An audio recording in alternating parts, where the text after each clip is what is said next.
So, hello guys. Again, welcome back to Casting Coach. We're on to our episode number 7. We're missing two people. Wala si Jasem, wala si Elwin. But you're still with us. I'm Miguel. We have Justin and Joseph here. And we have a special guest for today. Um, Papakilala ko na, guys. Papakilala ko na ang Oh, ating special guest. None other than Coach Boying Diloy. thank you, thank you, thank you, thank you, Welcome, thank you guys for Coach. having me. Coach, Well, yeah. siguro to Coach yan, start. ha? Coach yan, di, boksingero, ha? To start the episode, Coach, gusto lang naming malaman, paano ba nag-start yung basketball journey ng isang Boying Diloy? I see. Mm. Well, first off, congratulations to you guys. It's thanks for having me. Thank you. You know, it's something na talagang medyo Mm. to be part of a pioneer, Oo. pioneer podcast. It's always nice to see, when you guys blow up in the next few months. It's always nice to Hopefully. look back na, and me myself to be part of at least ano ba to? Episode 7. No, 7. episode Yeah. 7. So, and see you guys progress. Well, I really started really young kasi I was playing for I went to San Beda Mm. from elementary to early part of my high school. I was already playing for San Beda as early as what, second, third grade. I see. And then uh sa intrams kami na discover nila Mm. Ritualo, nila Coach Ato, the late great Ato Badolato. Oh, Kasi Oh, I okay. think that's one thing about San Beda eh. Mm. Maraming mga homegrown talents yung mga yan. Mm. You'll be surprised na people are saying na kinukuha sila from the provinces, but actually homegrown yung mga yan. Mm. Homegrown yan. Sila Magnum, homegrown yan. Uh, Sila Casio, halos homegrown din yung mga yan, no? So, kami ni Renren, we're both homegrown. And then, after Magka-batch nun, kayo, Coach? ano na? Magka-batch kayo ni Coach Renren? Yes, yes, yes, yes. Oh, okay. Renren is the godfather of my eldest daughter, no? So, talagang magkakilala kami niyan elementary pa Mm. lang. As early as siguro prep o grade 1, ganyan, no? Mm. Iyakin pa siya nun. Well, hanggang ngayon pa rin naman, iyakin pa rin naman. But matandang iyakin, basically. Ano yung Uh, iniiyakan ni Renren before, Coach? no, kasi at the very beginning, you already see why these people were, when you look back, yan Mm. sila, the likes of Renren, sila Salvacion, sila Sunday. Mm. Ano yan eh, talagang hindi mabisyo. Talagang, Mm. oo, talagang, pag yan si Renren, pag yan napainom nyo, talagang out of pakikisama na lang yan, or talagang sobrang lalim kasi ng relationship nyo. I remember some of my teammates, when we were in college, uuwi kami mga like, maybe 4, 5 in the morning galing gimmick, Mm. tapos makikita namin si Sunday, puta pawis na pawis kasi nagja-jogging na or galing sa pakondisyon. So, the disparity, no wonder di tayo mabot ng PBA kagad eh, and nasa PBA pa sila for for ba't 1.5 ganun? decades. Ha? Ba't ganun? Ako rin hindi naman ako mabisyon, di ako maabot ng PBA. Aba, ewan ko, baka yun, tapos ganon. Tapos after, I think my second year, yeah, second year, I left San Beda, I went to the US. So Okay. doon ako naglaro. Mm. Tapos after noon, when I went back here, fourth, yung patapusan ng fourth year ko, I played for pa-start pa lang NBA, hindi pa nga NBA. Kumbaga, niluluto pa lang yung NBA. I was playing Mm. for San Juan kasi I grew up in San Juan. So, Okay. homegrown ako ng San Juan. So, I was playing for San Juan. And then, wala na akong balak mag-aral kasi may pera na eh. Mm. Maybe at 16, 17 years old, siya may pera ka na. Sumisweldo ka na. Like, sabi ko, parang pwede na to ha. Huwag na tayo basketball na lang. Ayoko na humawak ng papel at saka ng ballpen. But one of my teammates sa San Juan, si Eric Towadles, he's the younger brother of the late great Arnie Mm. Arnie. Towadles. Yeah. Uh, uh, it told me na, sabi niya, pare, he came from Binild eh. He came from Binild, Mm. si Eric Towadles. Sabi niya, pare, sabi niya si Binild, balak pumasok ng NCAA or ano, parang Oh. ganon. So sabi niya, ano ka, sama ka, sali ka, pasok ka, ganyan. Actually, wala akong talagang intention to tell you honestly. Kasi if ever I want to go back playing for college, sana. I want to go back to my alma mater, which is sa San Beda. Tandeda. Oo, supposedly. Pero, you just got intrigued eh. Sabi niya, Mm. pioneer group eh. Pioneer group eh. Yeah. So, that's when I joined St. Benilde. That's why I went to St. Benilde. But, unfortunately, ano pa eh, hindi kagad sumali si Benilde. I think kami yung first batch kami yung first batch ng NCAA, kami yung pioneer na NCAA. Mm. The first group at the time when we first played against the defending champions, sila Letran at the time, sila Calagio, sila Kirby at the time, no? So ako, si Coach Caloy Garcia, Mm. who's now with Trainer Shine, Okay. si Juni Lopez, Carlo Franco, and then si Luga Tumbato. We were the first group ng NCAA from St. Benil. That was yung first year nung 1998. Yeah, Mm. 98. Yeah, yun. Mm. So So, when from then on, tuloy-tuloy na, no? Tuloy-tuloy na. And then, I got injured early, early part of my career. Well, yeah, siguro maybe right after playing for Benilde, I was with John O. That was the team of Senator late John Osmeña. okay. Puta, yung mga nakakwento ko, puro halos patay na iba, no? Kanina ko pa, Legends nag-refer sa akin. naman, Coach. Legends. Tapos isa pa, no? When I was there, I got injured. I broke my back. So, ang nagsama sa akin doon was si Coach, also the late great Coach Dong Vergere. Mm. Ilan taong ka nito, Coach? I was Yung basketball mo? 24, 25, thereabouts, mga ganyan. So, Early, ah. Oo, early. And wala pa masyadong advanced medicine at the time. Yeah. So, pag medyo, kunyari, slip disc yan or something, parang career ending kagad eh. Parang ganun eh. Parang ganun. So, it took me a while. So, sabi ni Coach Dong at the time, sabi niya, ba't di ka sumama? That's when I started naman coaching. Coaching. Coach Dong Pero was. Coach, sorry, going back to Go ahead. your playing days. Yeah. You mentioned na pumasok kayo ng Benilde pero hindi agad nakapasok ng NCAA when you came in. Tama ba? Yes. Kasi 96, 97, pumasok ang Benilde, 1998. 1998. So for that Kami time being, anong leagues yung sinasalihan ninyo? NCRAA, mga intercollegiate, tapos maraming mga mga parang up and coming na mga collegiate leagues at that time. Pero very very very seldom eh. Karamihan mga larong labas lang din, puro panalay lang din dati, very very few, very far in between yung mga talagang organized basketball collegiate leagues at the time. Unlike now, it has lahat, pare. I mean, napakaswerte ng mga collegiate players ngayon kasi everyone's playing, sa iba't ibang mga tournaments, you get the chance to really sharpen their games.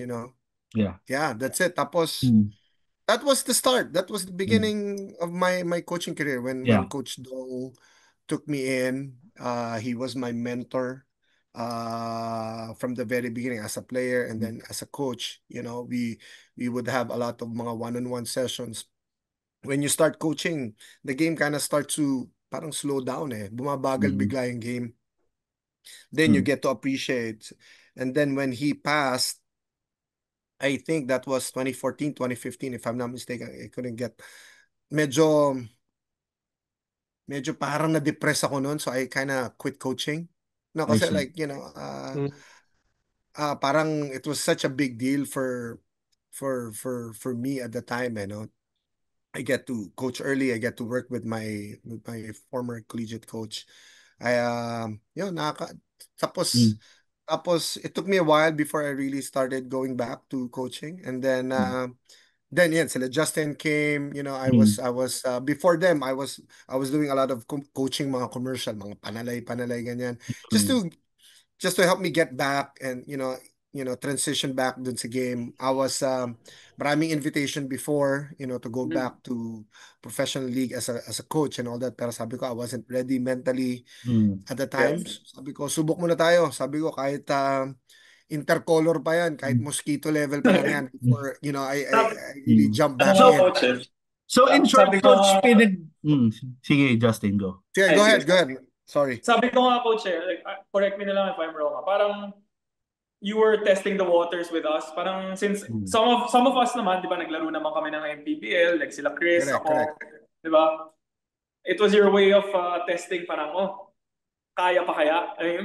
Kahit pa paano maka-implement ka ng sistema sa amin. Correct. I mean, yung kala-just kasi parang it's more of ganito na pala yung mga bata ngayon, ganito na pala yung mindset ng mga players coming into practices, coming into games. So yun, parang pinagtiyagaan mo lang si Justin, coach. Ang ganun na nga. Oo, talagang mahabang pasensya.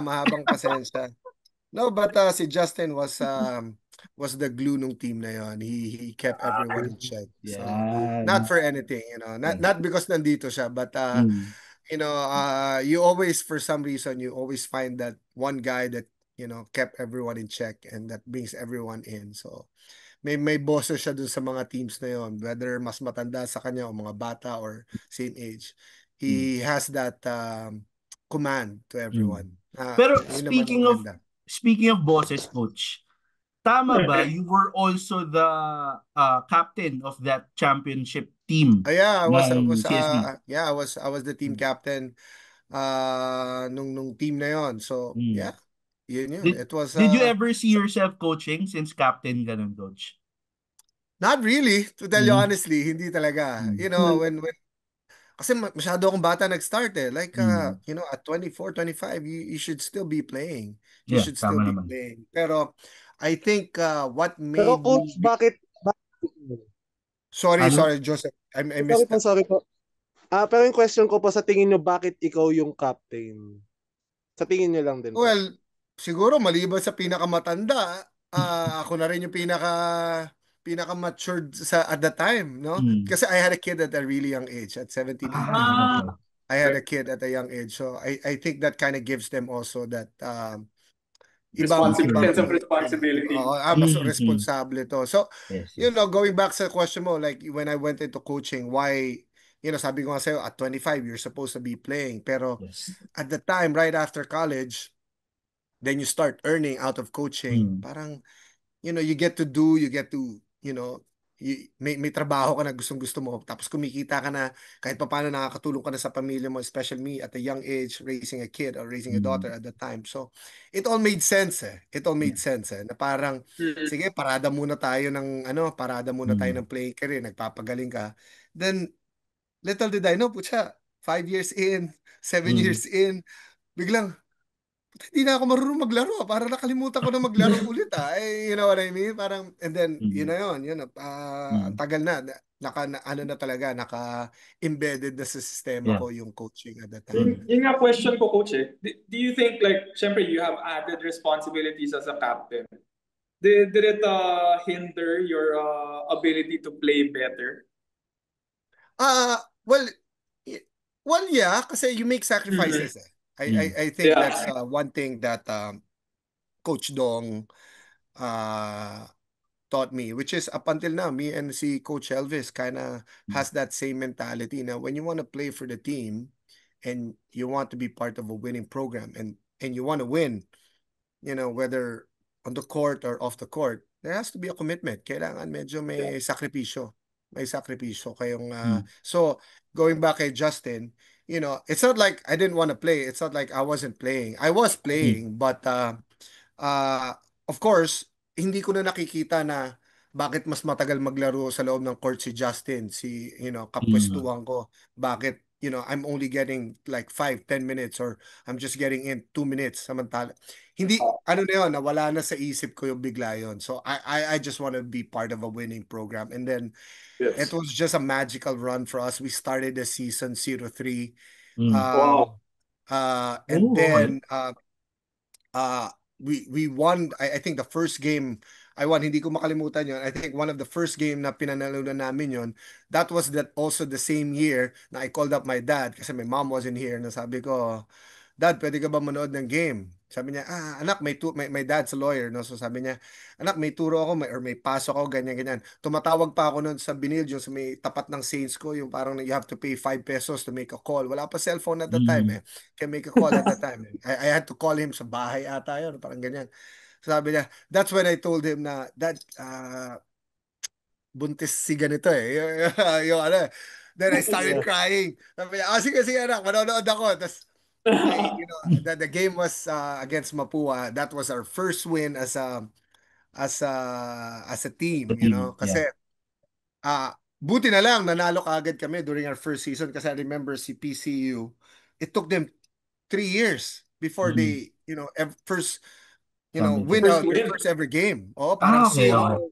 0-36 ata sila nung parang Oh. ganon. Tapos ang masakit nun, yung first win pa nila against us pa. Parang ganon. But okay na Kaya rin mo at pala least. naalala. Oo, Kaya mo pero naalala. okay na lang din at least hindi kami zero during our Mm. during our First first season. year, Yeah.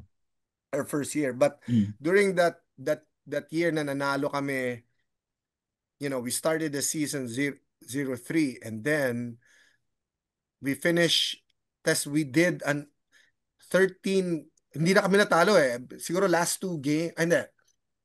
We did an 12-0 run all the way to the championship na. Wild. So we beat like yung mga twice to beat the number one team. I think the number one team at the time sila Perpetual. They had like they had the season MVP at the time, si Jojo Manalo. Then they have like 6 guys playing in the PBL. Sobrang hinog na. Everyone knew that they were the number one team. Not only in the NCAA, but they were Yeah. they were the number one team. Siguro ranked top 3 team in the entire nation at the time. Sa college.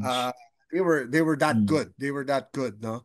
But yun. So sila yung tinalo namin 3 straight games Yeah. going all the way to the So coach, yung correct. first season ng CSB, champion agad? No. Hindi. Third season. Sorry, third season pala yun. Third to. season. Okay. First 2 season namin, sorry na napagalo-halo ko na. No worries. First 2 season namin, we weren't like qualifying for the for the Final Four. But it was a recruitment period. I see. It was the team that was formed by, again, the late great coach Bongo. And then nung third year nung umalis siya, si Coach Dong ang pumasok. Yon, champion kagad kami during his first year. Tapos tuloy-tuloy na yon, nag-qualify, finals, Final Four, something like that. So as a moving player, forward. coach, anong playing style nyo? Meron ko bang particular player you see yourself in? Kahit NBA, Me, PBA, NCAA. Growing up, I was a huge fan of the Run TMC team sila Tim Hardaway, Rich Richmond, tsaka sila Chris Mullin. I was a fan of that. I was a decent basketball player. I like to think so, nung time na yon, talagang, playing for a school or playing for a commercial league, talagang it's the best of the best eh. Parang gano'n eh. I like to think that way. Unlike ngayon na, minsan magugulat ka. Putya, pag may player na nagpapapresyo, sabi niya 60,000, puta, hindi ko babayaran 60,000 to. Pwede to 2,525 lang. Show up lang, alam mo yan. May mga ganung player na kung makapag-demand eh. Going back, no, if I were to compare during that time, siguro my style of play, I was I kind of like mixing it up, kasi yung system namin on at the time was we really look to run. It's race and space, kumbaga parang ganong style na, we have really good shooters at the time with of course Sunday Magsumbol, who was the finals MVP at the time. Coaching also, we have a really good big wingman, si Jay Lapinid. These are like, hindi mo kailangan, hindi diesel tong mga to, kahit kapapasok pa lang medyo mahihain mamasa tong mga to, alam mo yung titira kahit even if they go 0 out of 20 during the first 3 quarters and the game is Mm. on the line, they would still take the last shot. Those American na dun, medyo coach. that's how those wing players were built differently, at the time, no. So and then hindi ka takot tumira because we had some really good big man at the time, very agile. Like of course former lottery pick, PBL MVP si John Dan Salvador, Mm. uh, Wow. Ronald Capati, Al Magpayo, sila Unique Reyes was also there, Dino Perlas who came from Zobel. Mm. So very agile kasi si Al Magpayo at that time, he was like what 6'5" at ano na siya stretch big na. Mm. Sila Nabanggit nila nga ni Coach Dina yun, no? Si Al Magpayo. Yeah, yeah, Ah, yeah. bro. Oh, Coach yeah, Dina. yeah, yeah. Yeah. Naging ano 'yan, nag talaga inabutan niya. Tapos yun nga na kaya kaya naming tumakbo even yung mga bigs namin at that time, they can like bring down the ball and Mm. and shoot, and really be quick, for going up against similar positions. So, yun, parang race and space or parang Mm. ganun ang style of game namin. So, Mm. I was that. I was quick, but at the same time, very deliberate then. Very deliberate. Kasi when you need to execute, Mm. you need to kind of slow the game down. So, palitan kami ni Coach Elvis at the time. Mm. When parang ganun yung rotation namin. And then, of course, we have a couple more guards, mga utility guards. Kasi malalaki kaming gwardya eh. Me, Elvis, and then there was Eric Cruz, and then si Titus. Titus was the smallest guard. He came from the Sa Green Hills. Uh, so minsan nagsasabay kami ni nagtutu guard kami. So Mm. parang it was the team was just very flexible, Yeah. very parang can play multiple positions, all the players at the time. Yeah. Mm. Coach, nabanggit ni Coach Dino during his guesting here na parang during your championship season, nag-champion din yata yung Lasal tsaka yung women's. Yeah, So oh, it sabi was niya just na sweet. parang Oo. dapat may Bora trip, di natuloy kasi dami agad nung kailangan dalhin sa Bora. So Correct. sabi ko sa kanya, baka mamaya hindi lang siya sinama, di lang niya alam. Malamang kasi masama din Alam ugali mo, ng hayop na yun eh. Oh, ay hindi sabi, rin. Oh, sabi niya, Coach, kahit daw trip masama to ugali eh. Jerusalem daw, hindi natuloy. Ano? Kahit daw trip to Jerusalem daw, hindi natuloy. Yun ang akala niya, hindi siya nakatanggap. Kasi nga, masama ugali ni Dino eh. But, but he's out. Yeah. Kasi I think the school, I mean, we were not supposed to win, to tell you honestly. Like, Mm. we're on our third year, man. We were the Mm. quickest NCAA team to actually win a championship. Just imagine, walang it took Beda maybe what 15 years to actually win a championship. It took us only 3 years. Okay na kagad. So nobody expected us to be here. So lahat sila nagulat. Lahat ng lahat ng mga pare sa Lasal nagulat. So hindi sila sanay, 'di ba? Kaya nga yung pakain namin doon naka pack meal ng championship, pack meal pa rin. 'Di ba? Wala eh. Nagulat talaga sila eh. Coach, Yeah. Coach, speaking of pack meal, nung nag-champion kayo, lalo na captain ka, ilan yung napak mo na? Ilan yung chicks mo? Alam mo ako wala kasi nga I was with ano na eh. Answer? Safe Ano eh, answer. I was with my baby mama at that time eh. Hey, Coach, ibablock namin yung baby mama mo na yun. Hindi namin Ah, papakinig. marami rin Ilan? naman sila. Marami naman sila na nangarap lang. Marami nangarap lang. So, Yeah. bilang the captain of the team at pinakamatanda, pinaubaya ako na sa mga mas bata sa akin. So, kayo na lang. Sabi ko, kayo na lang. Ganun yung naging Mm. style. Ang bait naman yun. Pass first pala kayo, Coach, no? Pass first Oo. play. Lord General, Mature. Lord General. Oh, yan po tong Mature nga, mature.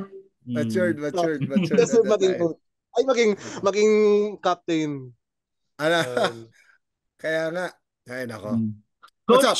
Coach, ah, Yeah, go ahead. sige. Hindi, from here, na-mention nyo na yun nga, because of injury, you ventured into coaching, tapos you actually had a hiatus, tapos coach ka ng mga rec leagues, tama? commercial Yeah. leagues, gano'n.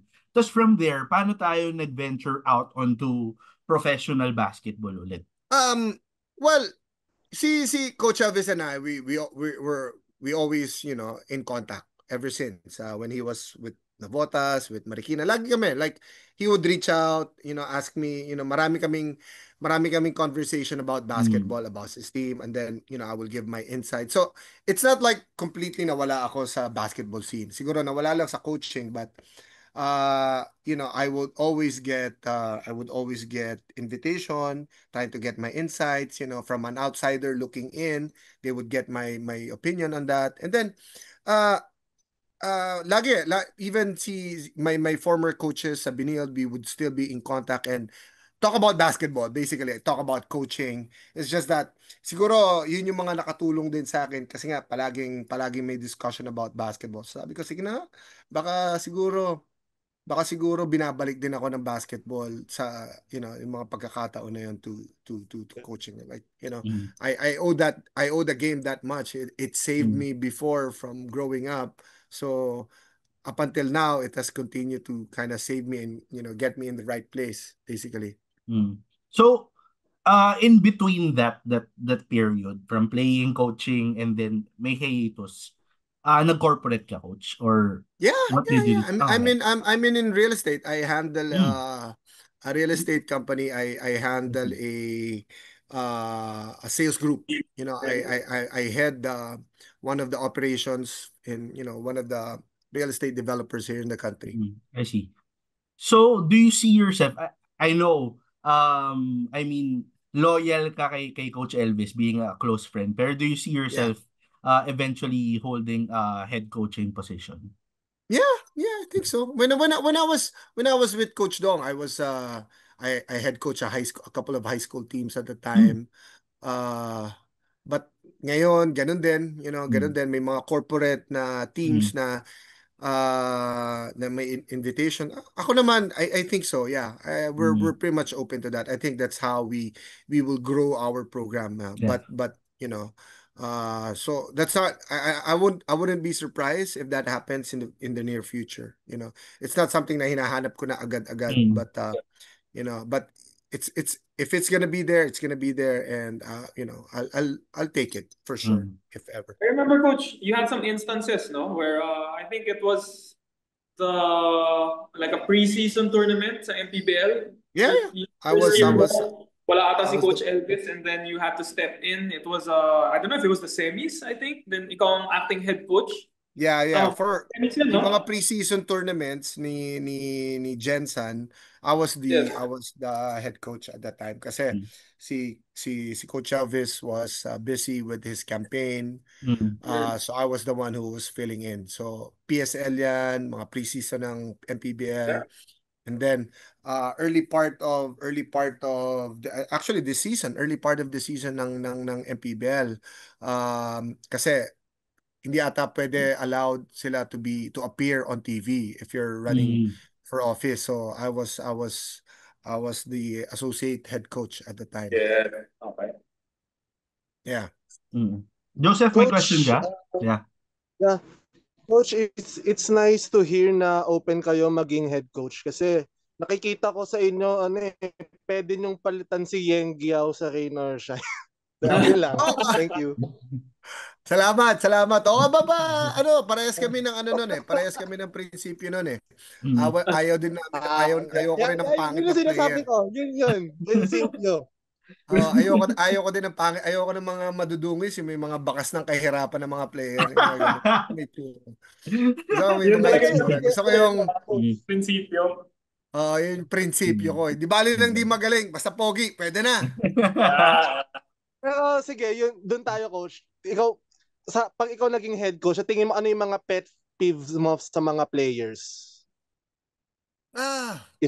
Yeah.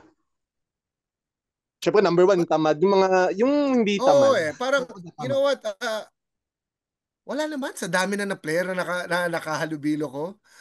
Wag ka lang pala absent kasi hindi talaga ako magdadalawang isip na usually ganun, yun lang naman talaga yung tamad kasi minsan kahit may mga saltik na mga player, you just have to know how to handle these players You know?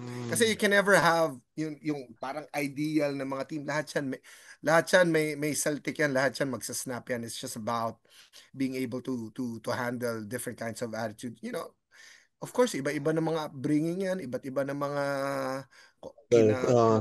kung paano sila paano sa sila environment, coach. Yeah. environment nila, and imbis na yung 15 na yun mag-a-adjust sa'yo, me as their coach will adjust to the 15, 18, or 20 players that I have, and make them work as a team. Parang ganon. Basically, ganon. But, bawal pa rin pangit. Siguro, yun lang.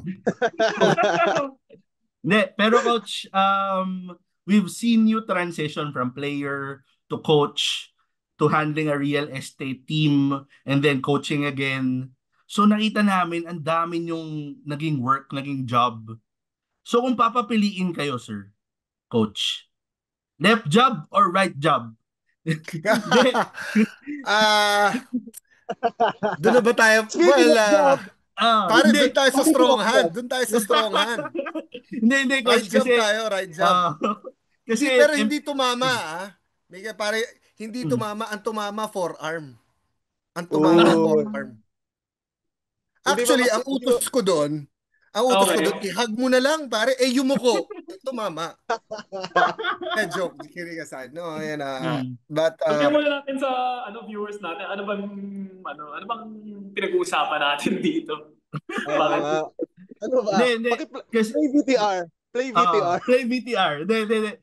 Kasi, di ba, nakita naman natin na MPBL is a very physical league. Yeah. So, yeah. So, for the viewers, just to give a background, under sa team nila coach yung medyo in fire or under fire na player as of recent under Jensen.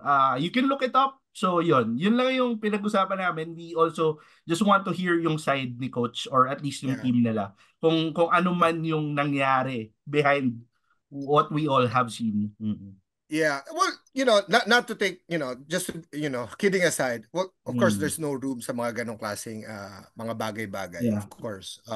It's not like something that we tolerate. It's not something na tinuro or anything like that. No?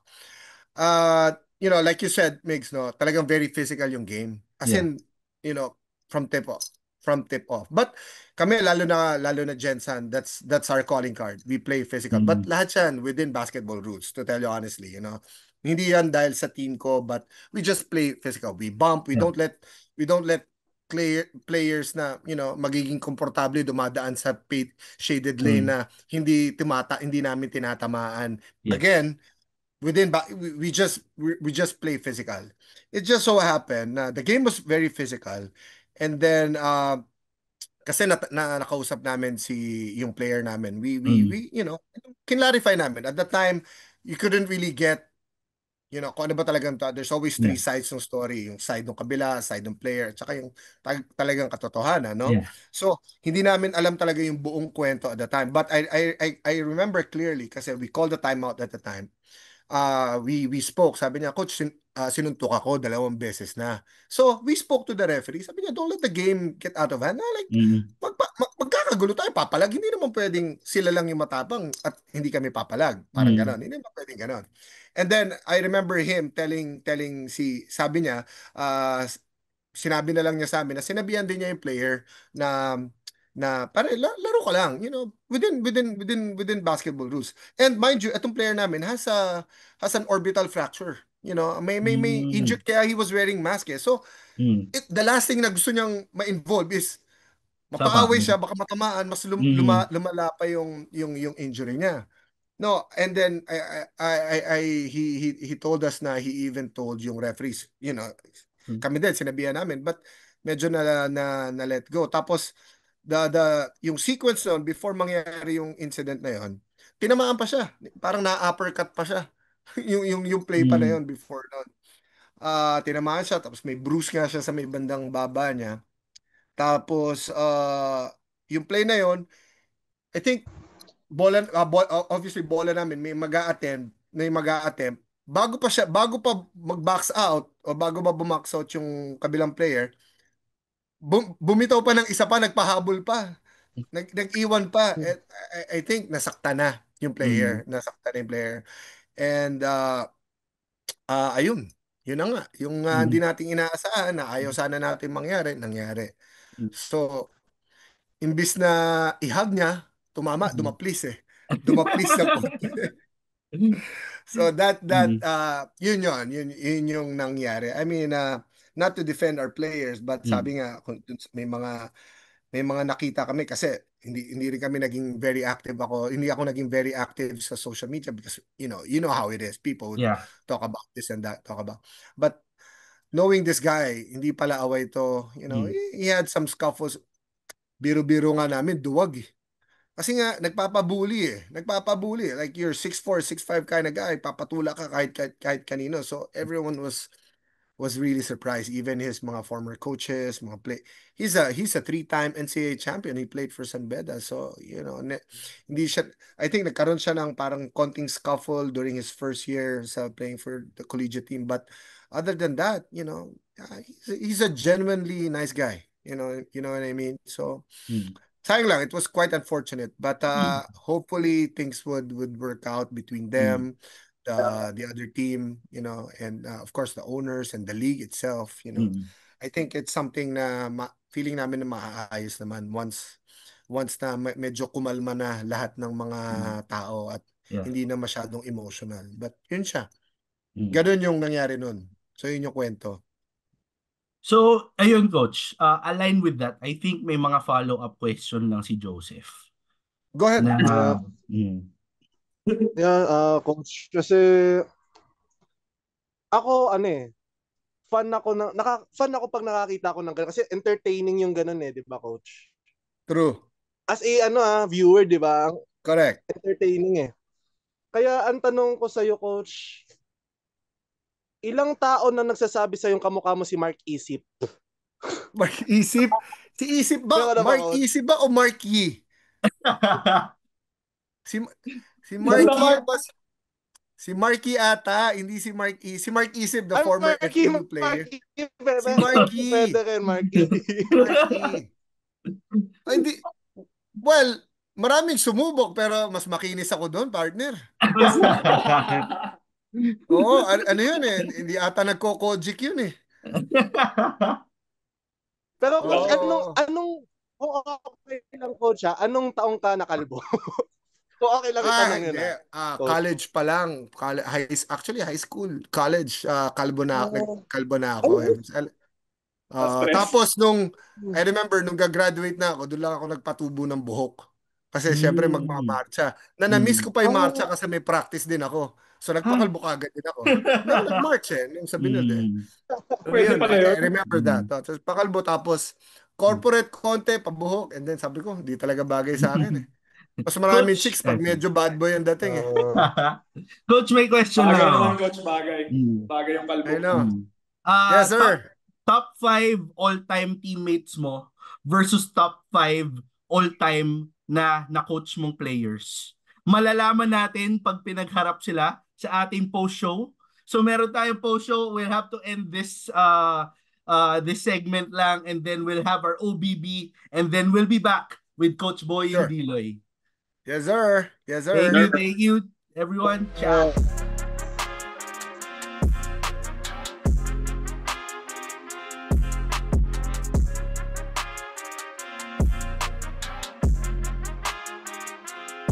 So hello guys, again we're back here at Casting Coach for part 2 of our episode 7 with Coach Boying Diloy. Coach, we ended part 1.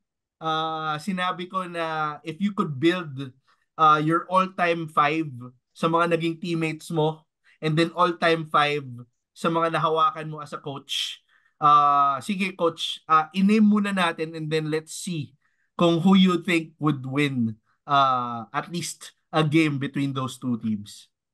Well, siguro with I'd go back to my championship boys. Yeah. I'd put si Salvacion.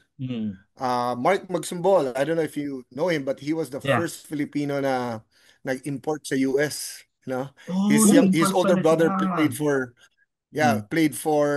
played for LaSalle, si Magsumbol. Older they're now both coaching in China. And then ang big man ko would be, I'd put there si Jondan Salvador. And then the other big man, my stretch four would be si Al Magpayo. Mm. And then now I'll put up my team here sa I'll put my team here sa Jensen. Maybe Mark Cruz. You have Val Hindi, coach. Acuna. Sorry, coach. Separate team yung naging teammates mo. The separate team yung naging coach ka. Para let's try to put them on a head-to-head. Who you think would Yeah, win? yung head-to-head Yeah. yan, siguro per matchup, let's say, yun nga, like siguro okay. Sorry. Yeah. like I'll put si Sunday, Magsumbol, Salvador, Jondan, and maybe si Coach Elvis as my point guard. Okay? And then sa mga And then, naging coach would ko, you put yourself in? Would you put yourself in? I'll be the coach eh. Okay. Tapos siguro sa mga na-coach ko I'll probably have Mark Cruz there. I'd have probably si Kyle Tolentino. I had a chance to also coach with Ranidel de Ocampos. He'd probably be my big man when I was with John O. Wow. I'm torn eh. I wanted Panalo na yan. Tama na, coach. I wanted to put sana si Celino lang, Cruz coach. eh. Celino Cruz over Mark Cruz eh. Pero iba rin yung Mark Cruz eh. So Coach, question lang doon sa unang team. Yeah. Nakalimutan or hindi mo yata nailagay si Renren? You know what? Si Renren kasi this Magsumbol and Salvacion as your wing, they both play both ways eh. Defense and offense. Yes. If you will notice when Ren was in the PBA, he was kind of forced to play one or sometimes two, but sometimes he get posted up by bigger guards. Yeah. If you notice, no, he gets posted up. So the defensive scheme ng team na nilalaroan niya at that time had to make some adjustments to accommodate yung pag inaatake siya sa poste ng mga bigger niya. But of course, opensa, puta, hindi mo pa talaga pwedeng bitawan niya kahit dalawang balahibo, shushutan ka niyan. So, I wanted these two guys kasi this, Salvacion and Magsumbol, they're both 6'3", 6'4", they're really huge, long, very athletic, very solid, big, Salvacion, when he was in the PBA during his prime, he used to guard imports ng kalaban. Talaga ba, coach? Medyo gawa sa punong kahoy yung katawan ni Salvacion. Maliban sa kakulay niya yung punong kahoy, putya, tibay din talaga ng mama, no? So, I like my bigs because Salvador, who's a lefty, he's your traditional, back down, torture chamber kind of guy, and then you have Magpayo, who's a stretch four, who can, dribble the ball, create some mismatch, for a slower big. So, yun. Tapos, dito, ang dami. I had a great time working with the likes of Celino Cruz, Dennis Madrid, Al Vergara, who all made it to the PBA, Yes. But iba rin si Mark Cruz eh. None of them had the swagger or had that shooting touch ni Mark Cruz. I mean, Mark Cruz is maliit lang talaga yung mama pero siya lintik talaga. Lintik talaga. So I have him as my point guard and then Ranidel as my big, and then probably Larry Rodriguez. He's very smart basketball player. Probably Na one naging of the bata rin smartest. ni Coach Yeng. Naging bata rin ni Coach. Tama. Actually, isa pa yan. I wanted si Larry or si Jervy kasi I had a chance also to coach Jervy Cruz. So but Larry kasi is if I have Ranidel Docampo and Larry Rodriguez, I'd have Ranidel playing at 4 and then and then Larry at the 5, and hindi mo rin pwedeng bitawan si Ranidel sa labas, so you'll have Larry solo niya yung ilalim. He's just like Salvador, who's traditional na back down big man, no? So I have that. So Sa wingman naman, you know, I'll put si Kyle Tolentino, you know, the son of Yes. Coach Elvis. Coach Elvis, yeah. Yeah, he's a 6'3", 6'4", you know, three-time champion with Letran. You know, he's one of the top guns ngayon namin sa Gensan. He's probably on the verge of winning most improved player for this year, you know, sa MPBL. And then another wingman, ha, ha.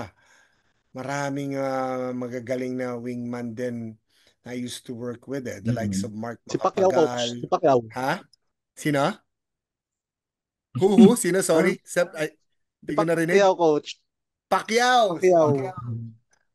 Pacquiao. Oo, pwede rin. Oo, pwede rin. Boss ko yun eh. Boss ko yun eh. I'm torn Hindi dun ka sa pwedeng isang... umindi. Oo, hindi pwedeng Oo. hindi. Puta, patay tayo doon. Siguro siguro I'll put there si ano. I'll put there siguro a prime Val Acuña. A prime Val Acuña. Formerly of UE, Yeah. you know, very 6'3", 6'4". Ano din yan, medyo ano din yan, mahiyain din. So coach, 7-game series, tingin mo, who would win between those two teams that you just built? I'd probably That's tough, huh? To tell you honestly, that's tough. That's tough. Uh the my because I think Ranidel and Al would match up really well. If I remember them playing against each other back in the days, you know, they match up really well. Kasi they used to guard each other, off I each other. see. They both play, you know, inside and out. Siguro the only advantage ni Ranidel is probably more athletic, Yeah. no? So mas magulang Uh, ata, coach. si Mas magulang ata si Ranidel. baka mas magulang na lang, baka gumulang na lang din, but siguro straight up, you know, the advantage would be I'd put the advantage there kay Ranidel because he's more athletic. He's Yeah. longer, more athletic. Mm. Sa wingman, I you know, kung si Kyle at saka si Magsumbol versus Val Acuña and Kyle Tolentino, mahirapan sila dun sa dalawa because like I said, you know, they can those Magsumbol and Salvacion can guard multiple guys, you know. Yes. I like to think that those guys siguro ang advantage nitong team nila Renedel is kay Mark Cruz kasi si Coach Elvis medyo mabagal yan na point guard eh. And Mark is really quick. Mark is really quick, you know. Yeah. May mga basketball players kasi na mabilis. Yes. Pero mabagal pag may hawak ang bola. You know what I mean? Si Mark Cruz is both mabilis without the basketball and both mabilis with a basketball, dribbling a basketball. So, I might have him. So, it's actually a torn between, you know, Luga Tumbato and Elvis Tolentino, to tell you honestly. No? But I have to go with my guy, Elvis. Yeah. You know, champion yan eh. Champion yan. And may special DNA sa katawan yan. It's always something pag champion eh. It's always something pag champion. They're both my good friends, you know, they're both my good friends, but iba pa rin pag may champion pedigree, ika nga. Yeah. So, I think it's going to be tight, but I have to go with my boys, my Binil boys, to tell you honestly. You know, Yes. so yun siya. Wag lang yung Gilas version ni Ranidel, ha? Yeah, Wag yun lang nga. yung Gilas version. Kasi medyo ibang klase yon. Medyo siguro kahit 1 versus 5 baka walang manalo. No, pero kung you know, sabay lang baka it would be a good matchup. Yeah. Baka it would be a good matchup. I mean, you know, I'd pay good money to watch those two teams play each other. Same. Yeah. Both Coach, great Coach. teams. Sige, Question. Yeah. Coach Boying or Coach Dino? Siguro sa 1 to 100 baka manalo yun ng isa kasi galing ako inuman. You'll have the game at 7 a.m. Umuwi ako na 6 a.m. Lasing ako siguro like, you know, maybe I'll let him score, let him win, maybe. But not a chance. Coach, But you know what? He's a really good shooter, huh? Oh yeah. He has some touch nung naglaro kami. He's a lefty. He's a lefty. Mm. So yeah. Has a decent shooting, you know. Coach, nung prime mo, may chance ba sa'yo makascore si Justin Almeida? Baka wala din. Because I played both ways then I played both ways. So I was quite athletic, when I was playing. I can do this and that in a basketball court or during games. So, si Justin, baka siguro sa papugian baka may chance manalo din. Pero coach, di mo pa sige. sinasagot yung pinaka-closest player mo na kung baka may compare. Sa mukha NBA, ko? sino sa tingin mo, coach? Saan? Playing style, coach. Playing style. Lang, coach. Woo! Playing style. Who is probably I like to think Ron Harper. Harper. Okay. Big guard. Yeah. Maliban doon sa, ayun na nga, I anticipated that. But the Ron Harper version ng Chicago Bulls. The Ron Harper version. Not the lottery pick Cleveland guy, Clippers guy na like, who dunk on everybody basically. But the Ron Harper kind of guy na he's 6'6", he would post up everyone. Parang Speedy Bagal na, alam mo yun. You can't leave him open because he can still shoot the threes. Yeah. Then, then he's more of like a pass first kind of guy na, because of course he has two of the most dynamic duos in his wing. So I'd probably have him as the guy I would probably be if I had continued to play. He would be that, that guy. Siguro, locally naman, I always look up to the likes of Jerry Esplana. I coach his son, si King. Jerry Esplana is a special basketball player too. So, ano din yun? Wow. Speedy Bagal din yun Speedy Bagal. He doesn't, wala masyadong crossover. It's just, he'd back you down. He's kind of tall, 5'10", 5'11". So, he'd probably be him too, locally. But yeah. Ron Harper. Yeah, I just came up with that. Ron Harper. Like, bigla ko lang naisip. Oo nga naman. Pwede pala. Diba? Yun. Coach, sa lahat ng naging players nyo, I think natanong din namin to kay Coach Dino Meron na bang one tama. specific player na nung nakita mo siya, special tong bata nito? Granidel is very special. Salvacion is, the guy is really special. As a teammate, and I had a chance to coach also them sa Binil during their last few years. So I also admire them because of their work ethic, not because of their gifts. No, I admire them because of their work ethics. Kasi lahat yan talented lahat yan kaya makashoot Alam mo yun, like, lahat yan, any Tom, Dick, and Harry na you pick up outside, hindi mananalo sa kanila. But because of their work ethic, because of how much the amount of work that they put in sa craft nila, that's why I picked them, Yeah. Si Al is very hardworking. Salvacion's work ethic is just crazy. When he started, when he became, he hindi nagbago when he first came in up until he was in the PBA, walang rest day, kumbaga parang he kept he never drank siguro isang beses lang sa tanan ng buhay niya, maybe even a half a bottle of beer, nakainom siya, but he never really drank a beer. Buong buhay niya, buong career niya, basically. So, talaga, si John Dan, sir? Salvacion. Si Salvador, Sunday. Ano yun? Durugista yung hayop na yun. Manginginom yung animal na manyakis yung Yun hayop. pala sabi ko, Kaya na. Si Salvacion. His work ethic is just, siguro him, Salvacion, Ranidel also. I like the work ethic also of Celino Cruz and Dennis Madrid. I don't know if you know those guys, those top guys. I remember Celino Cruz from Shell. Tama, Coach, diba? From Shell, yeah. Both Shell, of them yeah. actually played for Shell. Both of them. Okay, Even okay. si Dennis Madrid. Si Dennis Madrid kasi from Adamson, played for San Beda and then nag-MBA yan. Mm. Very, very quick. Very quick. May twin brother Mm. yan eh. Both of them played for Mapua. Yan mga yan. You know, like, and then, yeah, those guys because of their work ethic. I think Mm. most of the players kasi they all have this gift, they all have these talents, but what really separates most of these guys are really work ethic. You know, those extra shots that you put in before practices and after practices, or probably even when no one is looking, that really separates you from the good ones to, you know, how you become really Mm. great in sa craft nila. Talagang inalagaan nila yung craft nila. Mm.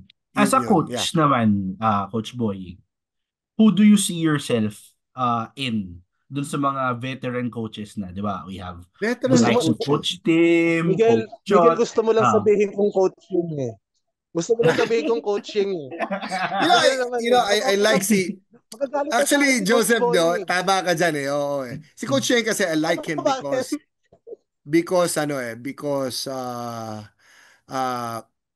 what do you call this? Because yung he's a no nonsense kind of guy. Wala akong Mm. pakialam kahit sino ka pa. Kumbaga, that's who we are. Eh. That's who me and Coach Elvis, you know, that's what we do na. Alam mo, ang coaching kasi it's like parang vocation yan. It's a service, you know, parang you don't get paid, you don't, you know, Mm. walang thank you sa trabaho minsan na yun. Parang if the mindset, di ka nga yayaman dyan, to tell you honestly. Yeah. Pero kung ang mindset mo, it's because you love the game and you want others to really be better. Kasi sometimes hindi nila alam, hindi nila na-realize like that that they have this gift and then they can be bigger than who they think they are. You know, sometimes you need people to believe more than sa kanila mismo. Alam mo yun? So that's sometimes what coaching is. So long as you commit to that. But my coaching style, I like a lot of I like a lot of European coaches. You know, to tell Mm. you honestly, there's this former point guard plays Lithuania. Si Coach I don't know how to pronounce his last name, Just Vinescus, you know, Mm. something like that. But right now, siguro modern times, it's either si Rick Carlisle because I like how Mm. he came up with, you know, yung kasi yung the way he runs his offense sa Indiana Pacers. Indiana. Yeah. It's a concept, it's a conceptual scheme, offensive scheme na parang Mm. they let players play their game without really teaching them na pumunta ka dito sa box na to, pumunta ka dito sa left wing na to. Mm. They just let basketball players be basketball players. Yeah. But so long as again within the scheme nila, they just know who, you know, who is their guy when it comes to sa post, who their guy is when it comes to wing. Mm. Yeah, it's more of that, no? Yeah. Mm. Offensively, I like how they, you know, I like Coach Rick Carlisle. Defensively, probably Eric Spo. Eric Spo. Mm. Yeah. Because of Physicality. the detail.